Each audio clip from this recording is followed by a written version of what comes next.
have to put each fraction in its own set of parentheses.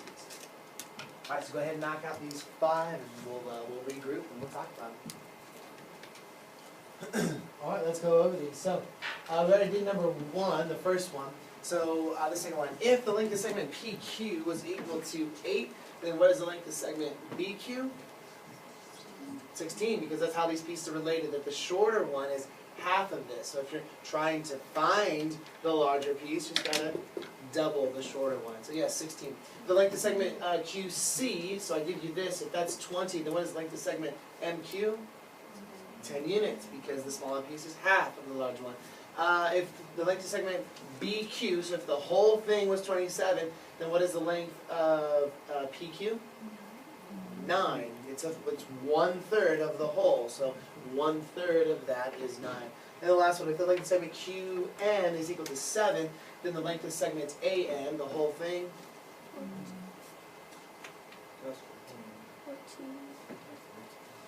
14. how much is this? How much is this smaller piece related to the whole thing? It's 1/3 of the whole thing. So if I give you 1/3 and you need the whole, then you now need 3/3, because 3/3 is a whole, so you multiply that by 3.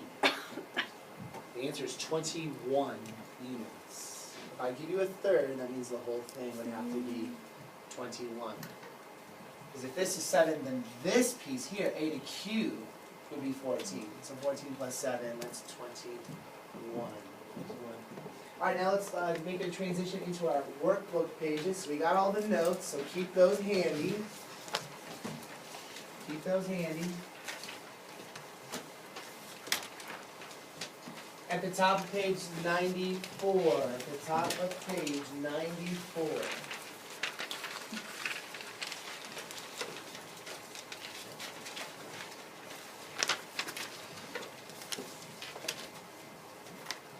This is what I want you to write. First, just write medians. Just only write medians. This is the definition, but you have the definition on your point of concurrency chart. Now I want you to write POC of medians. So all you should have written is medians. Now, POC, meaning point of concurrency for medians, is called the centroid. Is called the centroid. This is all that I want you to, I do not want you to write that. All I want you to write is median. This page has everything to do with medians. Then, after that, I want you to write point of concurrency, POC, for medians, is called the centroid. After you write that, I then want you to write the centroid cuts, or divides, or splits, whatever, the median into 2 parts.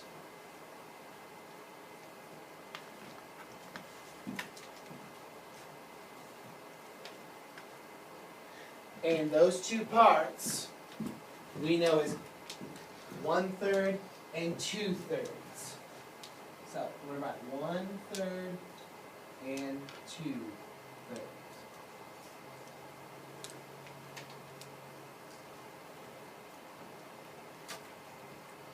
One-third and 2/3.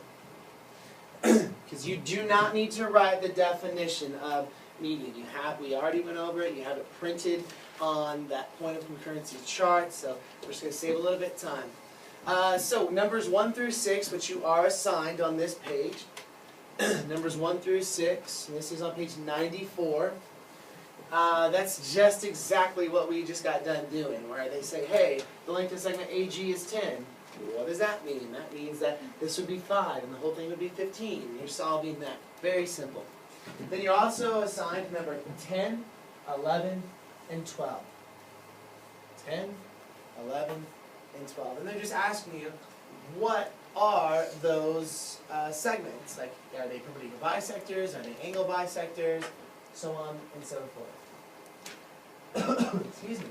On the next page, 95. On page 95, you're assigned all of them. But we're going to do a couple together. We're going to do a couple together. And so for 13 and 14, you'll just use this information in this diagram to help you and solve for those missing lengths. But what I want to first look at is this diagram here, 18 through 20. Now the diagram that goes with problems 18 through 20 is extremely similar to the one that we just got done with. It says that point G is the centroid. So we know if we have the centroid, that means that's all of our medians are intersecting. So I know that this is a median, and that's a median, and that's a median. If that's the case, then I know what about point E, F, and D? They're midpoints, so that's congruent, and that's congruent, and that's congruent. So we have our medians. Then, if we have our medians and the centroid is drawn in, then we know that those medians are being broken up into 2/3 and 1/3. And we know that 2/3 is twice as big as 1/3, and you have all of those properties that we're going to use to help us solve these problems. So for number 18 here, they give us two different segment lengths. And so we need to figure out what is the relationship between these. I'm going to outline segment CG in black ink on my diagram. So this is CG right here, and it is being represented by 3x plus 7. Then I'm going to represent this length, CE, in red ink. Well, that is the entire median, 6x. What we first need to do is figure out what is the relationship between these two segments. So, how is the length of segment GC related to the length of segment CE?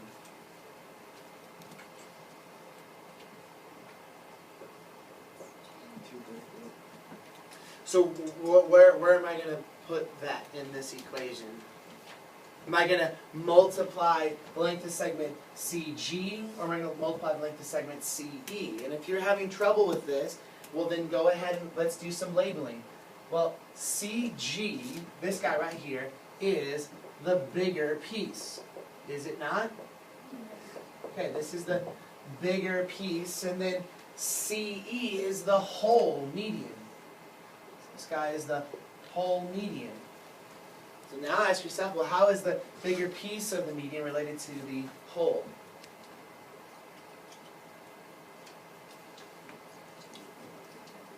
It's 2/3 of the whole thing. So what are we going to multiply by 2/3? We're going to multiply the bigger piece, we're going to multiply the whole.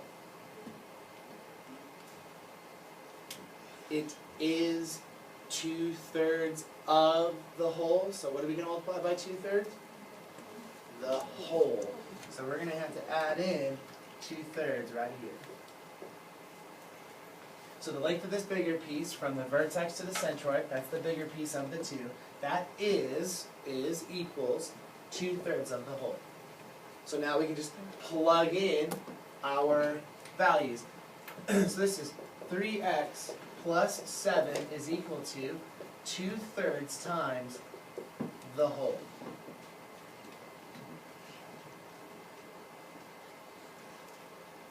You need to multiply the whole length by 2/3. Go ahead and do that with your calculator.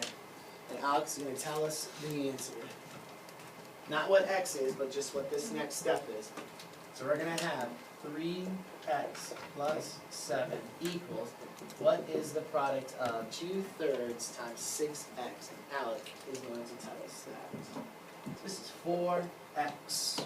From there, it's pretty simple, right? We've got 3x plus 7 equals 4x. We're going to subtract 3x from both sides, and we get that x is equal to 7. But make sure you're answering the question. Does it ask for the value of x, or does it ask for something else? It asks for the value of x? Alright, sweet. Then, okay. Then you are done. Well, that's how you're going to solve those problems. Now, I've already told you, next class, Wednesday, the 20th, that's a long time for now. Okay? Wednesday the 20th is the next time we see you. You do have a quiz over medians, this stuff, and also we talked about at the beginning of the class, the angle bisectors. Alright, so we talked about angle bisectors, we just got done talking about the medians. You will have a quiz over that. What I plan to do is immediately once you're done with the quiz, you're going to put your pencils completely away and hidden, and then we're going to get out some red pens and we're going to grade it together. So that you get instantaneous, immediate feedback. And you'll see what you did wrong and so on and so forth. I will also have the quizzes that you took today. I'll have those graded so you can see what you did wrong in today's quiz and hopefully nothing. But you can start learning from your mistakes, and then once you're done with that quiz, you can do Wednesday's quiz, and you can grade it yourself, and you'll see what you did wrong, and you'll ask me a bunch of questions. Hopefully we'll clear up some misconceptions.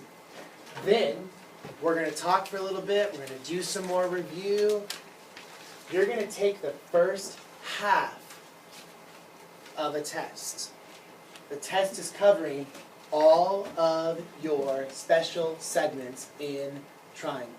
So it's all four of these, plus what you have written on the back, the medians, or the mid-segments. So it's these four special segments and also your mid-segments.